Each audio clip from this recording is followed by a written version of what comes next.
একাত্তর জার্নাল এবং আপনাদের সাথে আছি আমি মিথিলা ফারজানা। কানাডার অটোয়ায় বাংলাদেশ হাই কমিশনে কাউন্সিলর হিসেবে সদ্য নিযুক্ত মোবাশিরা ফারজানা মিথিলার চুক্তিভিত্তিক নিয়োগ বাতিল করা হয়েছে।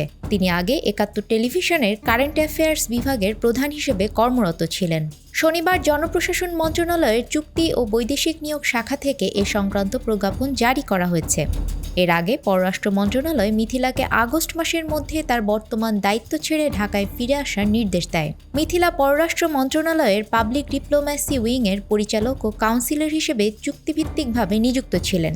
এছাড়া পৃথক প্রজ্ঞাপনে কৃষি গবেষণা কাউন্সিলের নির্বাহী chairman doctor Sheikh Mohammad Bakhtiar, smart Bangladesh টাস্কফোর্সের নির্বাহী কমিটির প্রধান পরামর্শক মোহাম্মদ মুস্তাফিজুর রহমান এবং রাষ্ট্রপতির কার্যালয়ের জনবিভাগের সচিব মোহাম্মদ ওয়াহিদুল ইসলাম খানের সঙ্গে চুক্তি বাতিল করেছে সরকার।